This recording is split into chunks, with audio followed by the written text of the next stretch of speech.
Well, thank you very much. This is a big day, and lots of people watching, and especially from other countries, the leaders of, as you know, the other countries, because we have a large group of leaders, and the ones that aren't here are watching on Zoom.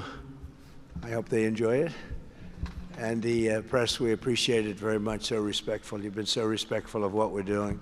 What we're doing is very simple, peace. It's called the Board of Peace, and it's all about an easy word to say, but a hard word to produce, peace.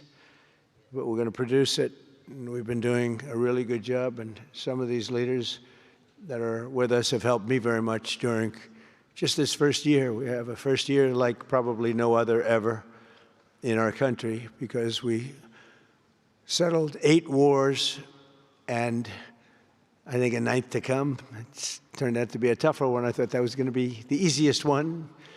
But with war, you never know what's easy and what's not so easy. But we've had a great relationship, and I've become friendly with so many of the people. And I appreciate you being here. These are great people. These are great leaders. And the people that are watching by closed circuit and open circuit in many cases, they're so proud of it. They want it to be open. But they become incredible friends of mine. And, you know, we rebuilt our country in my first term, and now we're at a point that the United States has never seen before. We broke 50,000 on the Dow. They said that would take 4 years. We broke 7,000 on the S&P. They said you couldn't do that within 4 years. It would be impossible. And when I came in, they were all saying, if you could get to anywhere close to 40, 45,000, it would be amazing achievement over 4 years. Well, we hit 50,000 in the first year, and we hit 7,000, which was actually tougher to do, according to the Wall Street geniuses. We hit 7,000 in the first year. They said it could take 4 or 5 years. They'd be very happy. It would have been a great job. We did it in 1. But we're doing a great job. Board of Peace is one of the most important and consequential things I think that I'll be involved in. We've been involved in a lot, and really I've been involved in a lot with the people up here. We work together on ending wars with their country. Some of the wars were 32 years long, 32, 34, and a 37. That's a long time, and we ended it in about 2 days, each one of those. But we have some other work to do, and we're getting it done. Gaza is very complex. It's been amazing. I want to thank Steve and Jared for an amazing job. Marco's over there watching. Everybody's fantastic. And JD, what a job. They're all doing. It's a team. I think it's the best team ever assembled. And you see that by the results. So today is a tremendous honor to welcome you all to the United States Institute of Peace for the inaugural meeting of the Board of Peace. Very important. I believe it's the most consequential board, certainly in terms of power and in terms of prestige. There's never been anything close, because these are the greatest world leaders. Almost everybody's accepted, and the ones that haven't will be. You know, some are playing a little cute. It doesn't work. You can't play cute with me. But they're playing a little bit. But they're all joining. Everybody. Most of them very immediately. A few that we really don't want because they're trouble. Take care of them. But this is the most prestigious board ever put together. You know, I've seen some great corporate boards. I've seen some great boards, period. It's peanuts compared to this board, because we have virtually everyone is the head of a country other than Johnny, but he's the head of soccer, so that's not so bad, right, Johnny? I like your job the best, I think. And by the way, your World Cup has set every single ticket record in the history of soccer. In the history, nobody's ever seen anything like it. The sales are virtually complete. Nobody's ever seen anything, so congratulations. You made a good decision. We did it together. Thank you, Johnny. Great guy. So I want to thank the many leaders and dignitaries who have traveled great distances and lengths for the important gathering that we're at right now. This building was built for peace, and nobody knew what to name it. And then Marco named it after me. I had nothing to do with it. I swear I didn't. I swear. I had no idea. They said, there's a surprise coming. I didn't know the surprise. I thought they were going to give me a lot of money or something, maybe cash. Could always use some extra cash. But I came, and they stopped the beautiful beast. I got out very safely, I'm sure, and looked up, and there it said, Donald J. Trump on the building. And when I say that had nothing to do, nobody believes it, and that's okay. But I appreciated it. That was Marco and JD and a group got together, and they did that, and I just thought it was very nice. And it makes me work harder. We're going to have to work harder. We're going to have to make this building much more important. It's brand new. They built it for peace, but nobody occupied it. You know, nobody knew what the purpose of it. But the architecture is so beautiful, and it was with the meeting rooms, the reception rooms. It's really amazing. Who would think that it was built without anybody in mind or anything in mind, and then the State Department took it over. They liked it. Marco came over one day. He saw this. He said, this building is great. And he actually claimed it, right? He claimed it.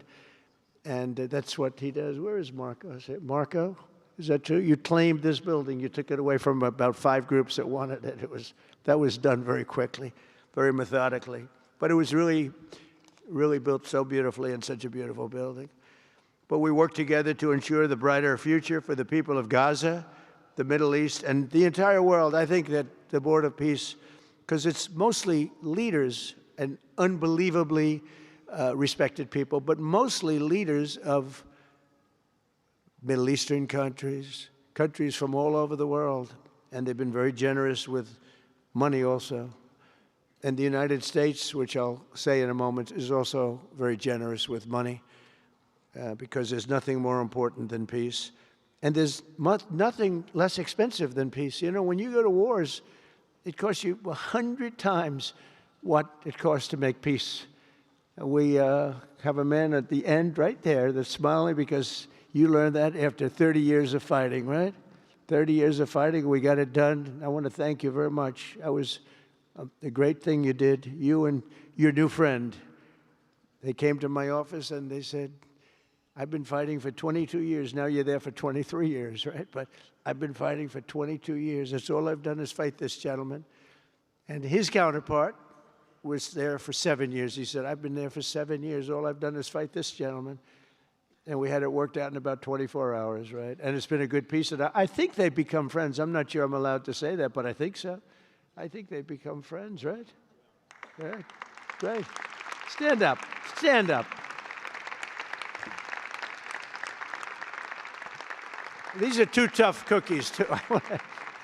You think that was easy? It wasn't easy. These are 2 tough people, good people, but tough people. But, you know, we're in the Oval Office, and we were getting near. But the one was at one side of the room. I have 2 chairs right in front of the desk, the beautiful, resolute desk. One's over here. One's on the other side of the room. I said, folks, could you get a little closer? Well, I don't know. They felt very uncomfortable. You know, they've been killing each other for 32 years. So I say, can you get a little closer? After 1 hour, they were right next to each other. We made a deal. They hugged, they signed, and we had peace with 2 very important countries, and I'll never forget it. So they started off a little weak, and they ended up really strong, and you can be very proud of yourselves. It was a beautiful thing to see. Thank you. Look at that. Can you believe it? 32 years. Thank you. Thank you very much. But we're honored to be joined today by Prime Minister Rama of Albania. President, where is President Milei? You're another one, I'll tell you. Where is President Milei? I endorsed him. I'm not supposed to be endorsing people, but I endorse, when I like people, you know, I've had a very good record of endorsing candidates within the United States. But now I endorse foreign leaders, including Viktor Orban, who's here, and others. And I endorse this gentleman, Milei. He was a little behind in the polls. He ended up winning in a landslide. I just endorsed the Prime Minister of Japan. She was in a tight race, but was probably going to win. And she won in the largest number in the history of Japan. So she likes me a lot. But it was an honor, and you're doing great. Oh, look, they're sitting right next, Victor. But ultimately, I think I'm going to end up endorsing. Hey, look, as long as it works, it's okay with me. But the endorsement seems to be working in foreign countries, too, so that's good. But nice to have you both. Victor, nice to have you both. Very proud of you. The Prime Minister of another, really just a great guy, Pashinyan of Armenia. President Aliyev of Azerbaijan. I love saying that name now, you know. At the beginning, it was giving me a hard time. Now I love saying it. It's a beautiful name. I love it. His Majesty King Hamad bin Isa Al Khalifa of Bahrain. Bahrain. Thank you. Thank you. Where are you? Where are you? He's so rich, he can sit there. He can sit wherever the hell he wants. You know, he could sit up in the corner. He could sit up top. He might take a piece of this building, Marco. He'll take 25% of the building for about $6 billion. Thank you. And you've been very generous also. We appreciate it. Prime Minister Hun Manet of Cambodia. Raise your hand wherever you may be. Because, yeah, hi, how are you? Congratulations. That was another one, right? We did a good job with that one. Prime Minister Madbouli of Egypt. Thank you very much, and say hello to the General/President. Okay? Prime Minister Orban of Hungary, who has my complete and total endorsement for election. Not everybody in Europe loves that endorsement, but that's okay. He does an unbelievable job. He's done an incredible job on immigration, unlike some countries that have hurt themselves, but they're working on it. But I just want to let you know, you have my total and complete endorsement, and I'm putting it out. I already did, but I'm putting it out again. And you're coming up with an election, and I think you should be good. I'll tell you, Millet did pretty well. He was a little down, right? And then he ended up winning in a landslide, so that's pretty good. You're going to do great, Victor. Thank you very much for being here. Appreciate it. You run a great country.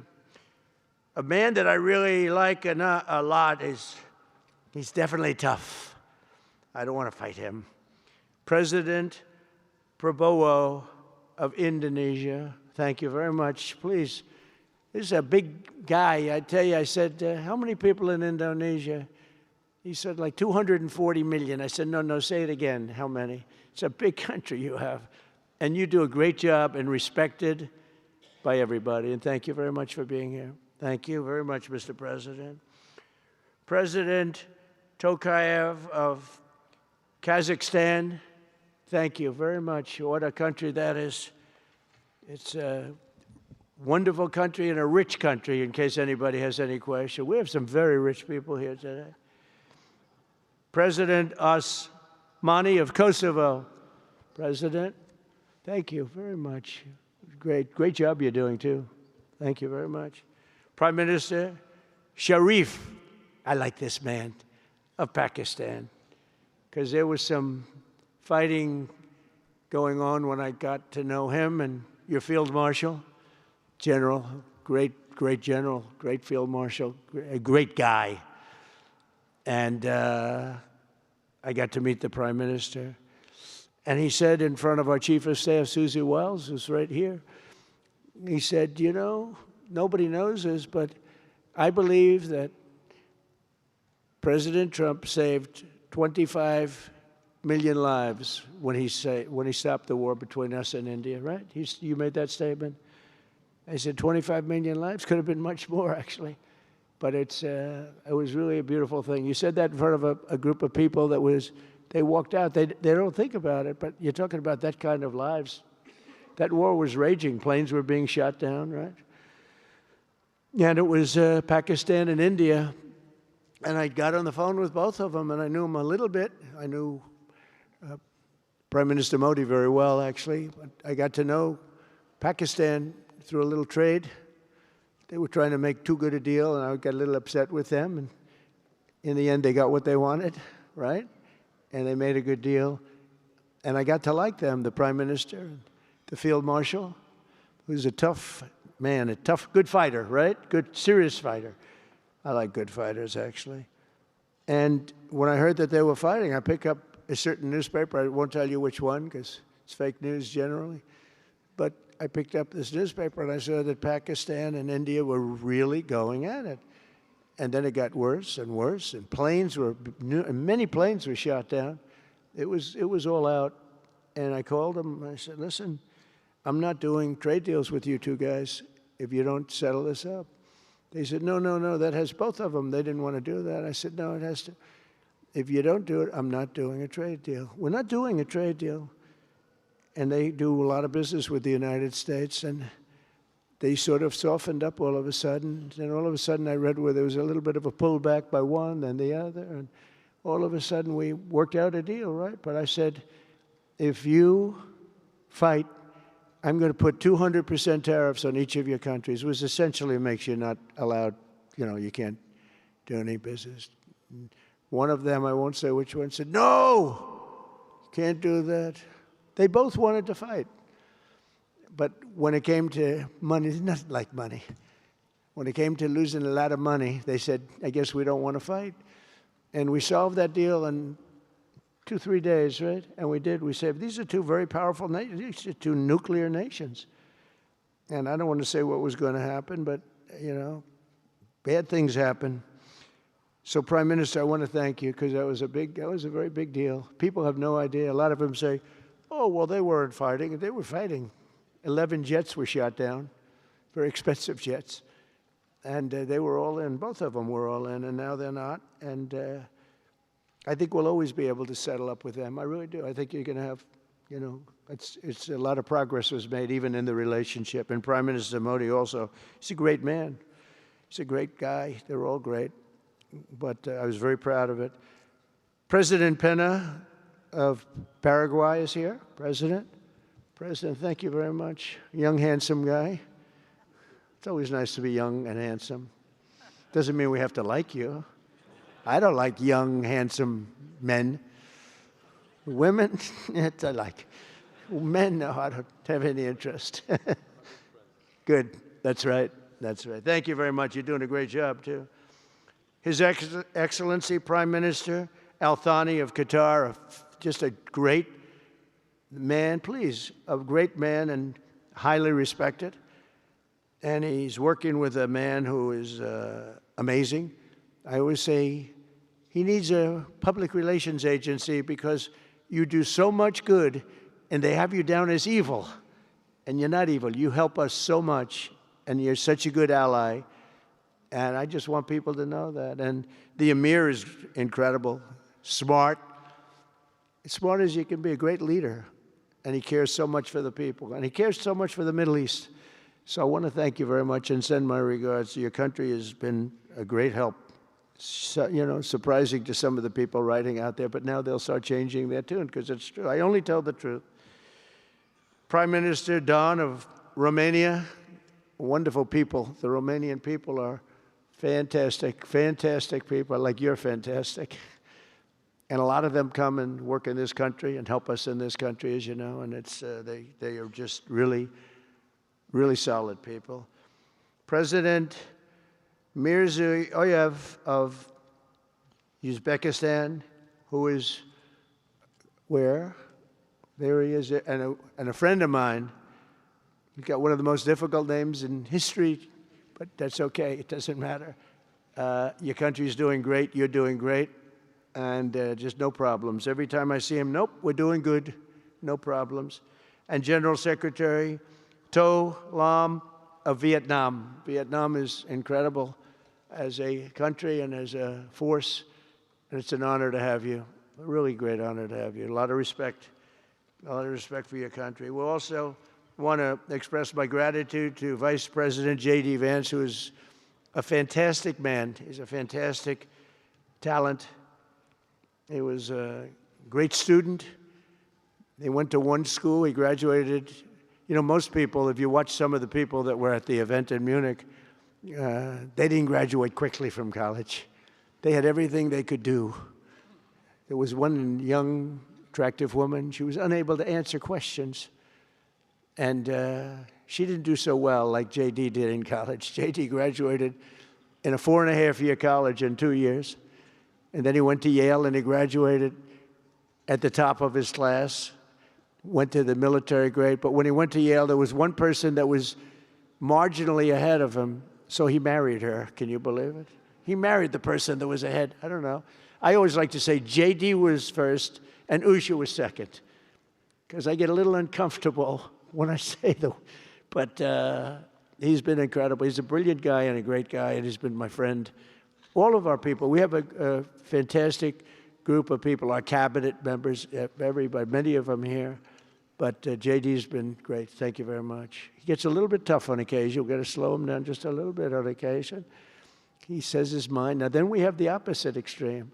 We have your friend sitting in the back. Your best friend sitting in the back is Marco.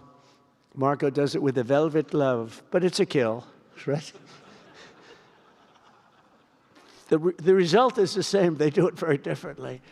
And Marco, you really did yourself proud 2 days ago in Munich. In fact, so proud that I almost terminated his employ because they were saying, why can't Trump do this? I do, but I say it differently. But Marco, don't do any better than you did, please. Because if you do, you're out of here. But no, I want my guys to do great. And the acclaim he's gotten and the acclaim J.D. gets is great. We have smart people. And when you see the representatives there, like Gavin Newsom, he didn't know what he was doing. They didn't even know why. He didn't know why he was there. Or AOC, she was unable to answer a simple question. And she could have said, well, I'm studying it, and I'll report back to you next week. You know, you can get away with that. But she just went, it's actually, I think it could be a career-ending answer, because for 25 years, anybody running against her, I think Susie is going to use that little piece of stuff. It was not good. It was not good. That was not a natural. So I want to thank J.D. I want to thank Secretary of State Marco Rubio. They're extraordinary. I want to thank Special Envoy for Peace, Steve Witkoff, who has been unbelievable. You know, I took Steve because I was a developer in New York, really successful, actually much more successful than Steve, but I don't want to say that. I'm not going to say that, Johnny. I refuse to say it. But I saw something in Steve. Steve's a great negotiator. Everybody loved him. All these developers, and they're tough. You know, New York developers tend to be on the tough side. And, you know, most of them hate each other. Like a lot of the people in this room hate each other. You know, it's sort of natural, I guess. But we're bringing love back into the room like the old days. But everybody loves Steve. Every developer, the worst, most evil people, horrible human beings, actually. And they love Steve. So I remember this, and we had some conflicts, to put it mildly, in the world. And I said, Steve, how would you like to be Henry Kissinger Jr. that doesn't leak? And he said, are you a leaker, Steve? No. He didn't even know what the word meant, and it's true. I always say Henry Kissinger, who was one of the great leakers of all time, by the way. Richard Nixon said to him, Henry, who's leaking all this stuff? I don't know, Mr. President. It was Henry. It was like, these are little stories I like telling you. But Steve has been unbelievable. Everybody likes him. Ukraine loves him. Europe loves him. Russia loves him. I mean, there's nothing wrong with this. He goes to see President Putin. Didn't know Putin. I set him up a meeting to see. I said, how's Steve doing? Sir, he's still inside. Oh, that was an hour. I called back. Tell Steve to call me when he's finished. I want to find out what the hell is going on. We want to end that war. Sir, he's still inside. 3 hours, 4 hours. They were together for 4 hours, the first meeting. That's talent.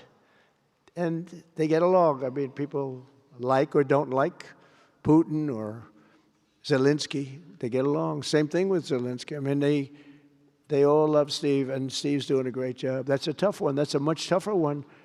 I would have thought that some of the ones that we settled that are up here would have been, I thought this would be easy, because I have a very good relationship with President Putin. I have a very good relationship with President Xi. I'm going to be going to China in April. That's going to be a wild one. I said, but we have to put on the biggest display you've ever had in the history of China. You know, last time I went to China, President Xi, he treated me so well. He gave me a display. I never saw so many soldiers all the same height, exactly the same height within a quarter of an inch. You can do that when you have 1.4 billion people. You know, lots of shoulders. Everybody was within about 1/8 of an inch the same height. I said, if they put their helmets down, you could have played pool on the top of their heads. And it was pretty amazing. But I said, you got to top it. He said, I'll top it. We're going to top it. We're going to have a lot of the people, most of the fake news back there is going to be going. So we have, Steve has done a great job. And then a little bit later on, we brought Jared in. Jared was responsible for the Abraham Accords, which is incredible. Nobody else could have done that. A very smart guy. And we're making Jared an envoy also, envoy of peace. They're both envoys of peace. And you couldn't get two. I tell you what, I watch these two guys. I say, at least we're covered from an IQ standpoint. These two guys walk into a room. And, but people like them both, you know. They're good people. And they like them both. And they've had some very good meetings. They've had some very interesting meetings having to do with, as you know, Iran is a hot spot right now. And they're meeting, and they have a good relationship with the representatives of Iran. And, you know, good talks are being had.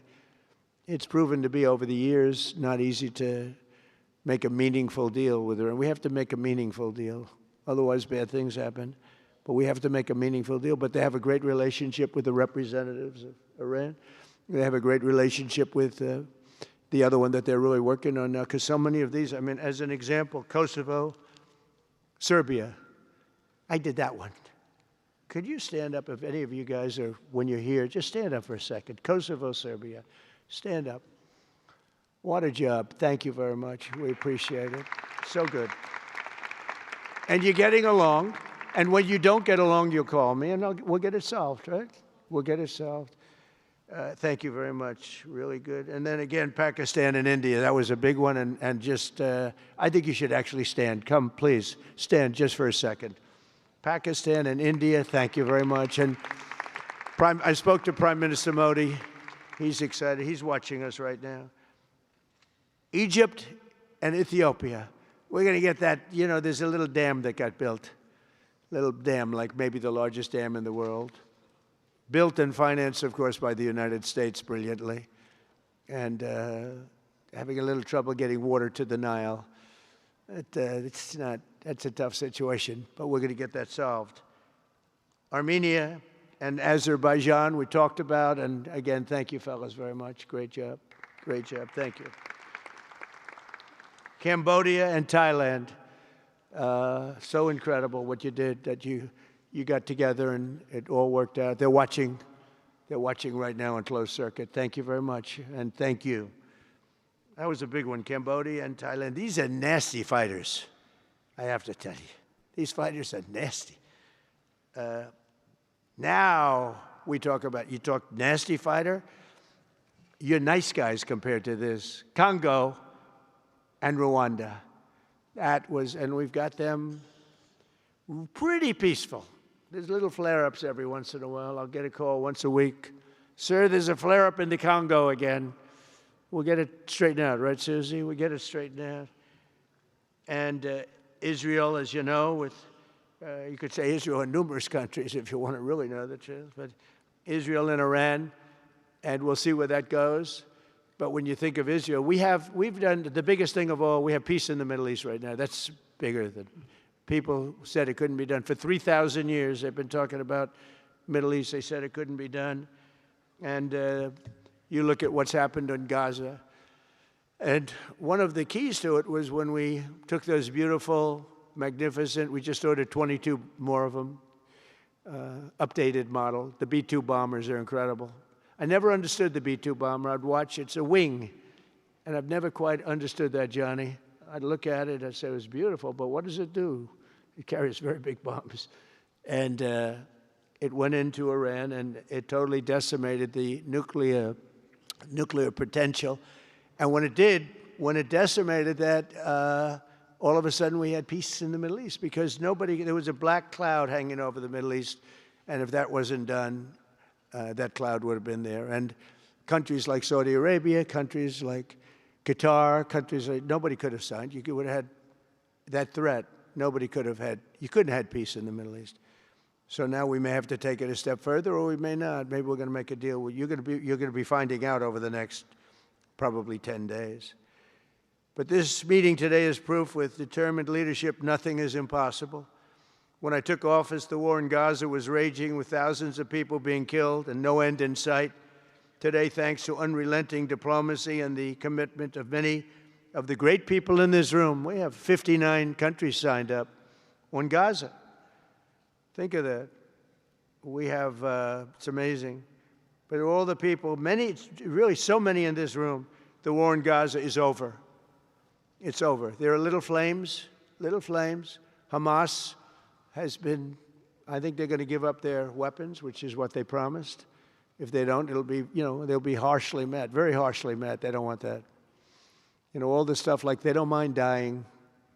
They told me that's not true. Everyone said, oh, they don't mind dying. No, they don't want to die. They said, we don't want to die. People don't want to die. The ceasefire was held, and every last remaining hostage, both living and dead, has been returned back home. Think of that. That was an impossibility. And we did hundreds of hostages, but the last 20, and I always said to Steve and Jared, I said, the last 20 are going to be very tough, very, very tough. And we got them back. We got the living back, and then we only got about 16 of the dead, and we said, well, you got to get them all. You promised them all. And they dug and dug and dug. You can imagine it's a job that's brutal. And Hamas really did a lot of that work, and you got to give them credit for that. They brought the last one home a week ago, and we got all 28 of them, living and dead. The amazing thing, because I've never seen anything quite like it, the parents of the dead, they knew their boy was dead. This case, boys, all boys, men, but to the parents' boys. They knew their boy was dead.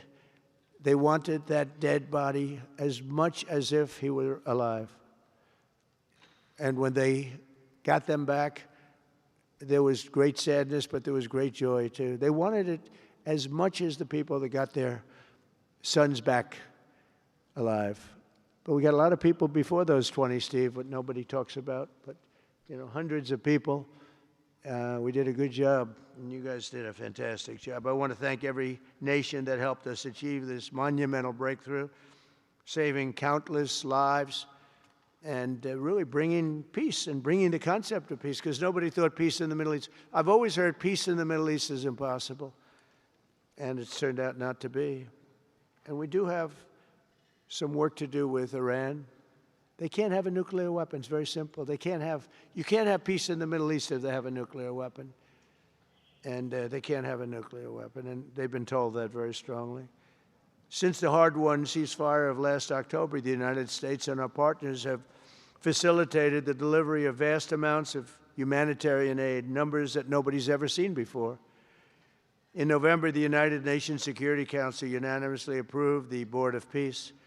And last month in Davos, we welcomed over 24 members to this very important new organization.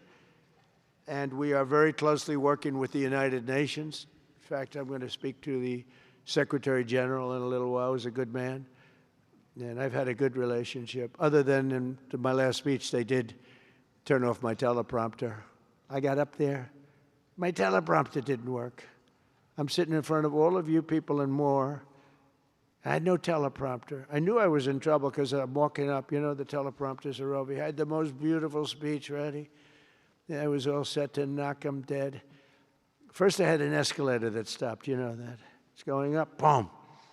It's lucky my movie star first lady was in front of me because I put my hand on a certain part of her body, and I was able to stop my fall. Otherwise, because she had no trouble. I said, boy, that was a very sharp stop, Johnny. So I said, that was strange. I've been on a lot of escalators. It's never happened before. Usually it stops very slowly. This was just boom. But our First Lady was right in the proper location for me. I'm waving to people, and she was holding on a little tighter. She knew what was happening. She did. She said, that's a very successful movie out right now. Like, #1. Can you believe this? And she's a big movie star. And I always say it's trouble because I always say there's not room in one family for 2 stars. I told her that. We can't have 2 stars in one family. So I don't know what that means, but it's not good. But it is good because we're proud of her. She did people in the United States love the First Lady, and she did the movie, and it's become the biggest selling documentary in 20 years. Can you believe? The theaters are all packed. Women especially, they go back and they see it 2 or 3 times, 4 times. But together we're committed to achieving a Gaza that is properly governed throughout. The whole area is going to be, so many countries that have really nothing to do with the Middle East, but they're maybe somewhat close by. They're all involved. They want to go in and fight. They tell me all the time, we'd like to send soldiers to fight if it's necessary. And I don't think it's going to be necessary. We have 2 countries that want to go in and do a number on Hamas. I said, I really don't think I hope it's not going to be necessary, because they made a promise, and they promised me get rid of their weapons. Looks like they're going to be doing that, but we'll have to find out.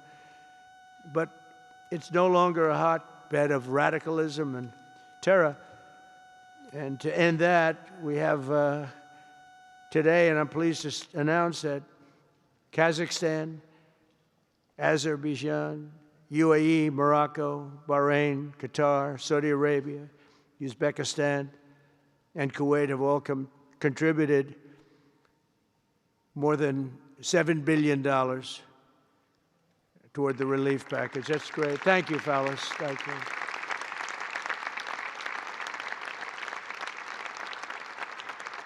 And many more are contributing, too. So the numbers are, this just started. This is our first meeting. But every dollar spent is an investment in stability and the hope of new and harmonious. It's a region that's so important. It's so vibrant. It's so incredible. The people are so incredible, but we want to have a harmonious Middle East. The Middle East is amazing. So many friends in the Middle East. They're so smart.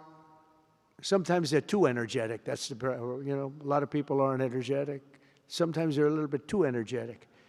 These are great people. The world is now waiting on Hamas, and that's taking place. And it's the only thing that's right now standing in the way.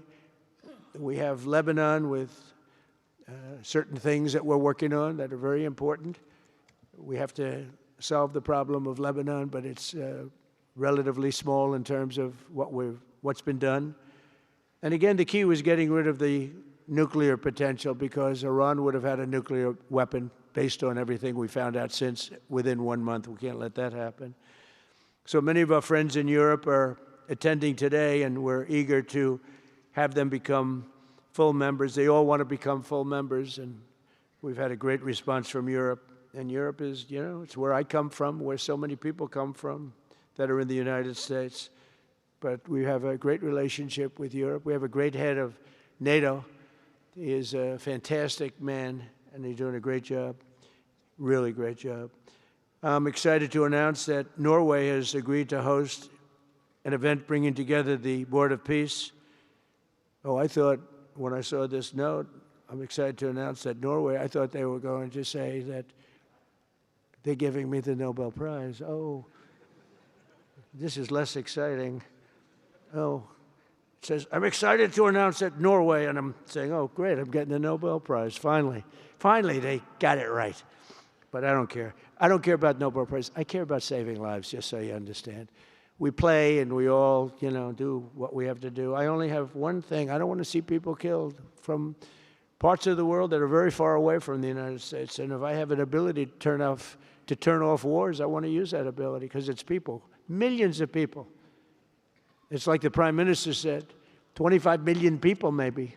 And that's a small number compared to what it could have been if you really think about it, right? No, I want to save lives, and I don't care about prizes. In the UN Office for Coordination of Humanitarian Assistance is raising $2 billion for the support of Gaza. Additionally, Japan has just committed to host an aid fundraiser, which would be a very big one. It's already successful. We know some of the numbers that are being talked about, which will be attended by other nations in the region. including South Korea, the Philippines, Singapore, and others. And I know that China is going to be involved, and I think Russia is going to be involved. I think they will be. I want to have everybody, get all sides, because it doesn't help when you have all sides with one ideology. You have to have everybody together for this. I'm also pleased to announce that FIFA will be helping to raise a total of $75 million for projects in Gaza. And I think they're soccer related, where you're doing fields and you're getting the greatest stars in the world to go there. People that are bigger stars than you and I, Johnny. I hate to say it. You know, I met one of your great stars who came to the White House, as you know. And my son was very excited. These are great people. These are great people. And Johnny's going to bring the stars to the area. And they're really known. People in Gaza know every one of them, right?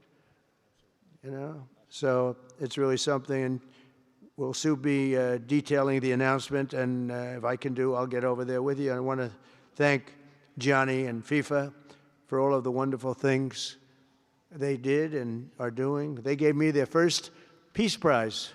They gave me a Peace Prize. I think they saw that I got screwed by Norway, and they said, let's give him a Peace Prize. I mean, very good. Thank you, Johnny. I appreciate it. Johnny's very smart. He's very, very smart. The nations represented here today, just in closing, are not just contributing money. Some are also pledging personnel to help preserve the ceasefire and secure a very enduring peace. We have to have enduring peace. Having peace, knowing it's going to blow up in 2 weeks, doesn't mean anything. In particular, Indonesia, thank you very much. Indonesia. It's a great country. Thank you very much. Look at that man. Look how tough he is. You think it's easy dealing with him? Look at that face. You are a tough cookie. And we say it lovingly, too. We need strength. You say, see, he doesn't mind. He's tough and he's smart. And smart is more important. Morocco, thank you very much. Great. What you're doing is great.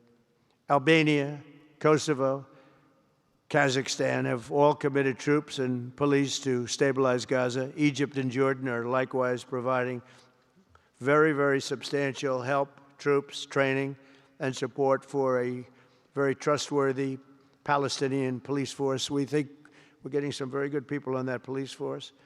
And, you know, it's peace in the Middle East. We have peace in the Middle East. Think of it. For years you've been hearing about peace in the Middle East, and everybody's saying it's impossible. All of these countries are working together around the vision of a Middle East that is free from the curse of extremism and terror. And now is time. And by the way, even people with extremism and preaching extremism, they're exhausted. They're tired. It's been going on for too many years. I don't care who you are. They're tired. They want peace. And now is the time for Iran to join us on a path that will complete what we're doing. And if they join us, that'll be great. If they don't join us, that'll be great too. But it'll be a very different path. They cannot continue to threaten the stability of the entire region, and they must make a deal. Or if that doesn't happen, I maybe can understand. If it doesn't happen, it doesn't happen. But bad things will happen if it doesn't. With the commitments announced today, the Board of Peace is proving that it does not just convene countries. It devises and implements, and real solutions happen. We've come up with solutions. This is so little talk. This is very little talk, all action. First time, it was always talk in the Middle East. People would talk about peace in the Middle East, and then they'd go home and they'd never even think about it again. Nothing would happen.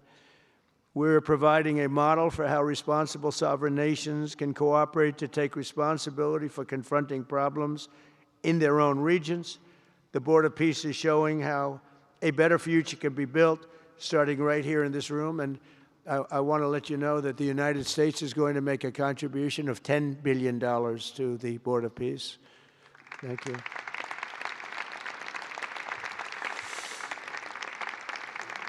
And we've had great support for that number. And that number is a very small number when you look at that compared to the cost of war. That's 2 weeks of fighting.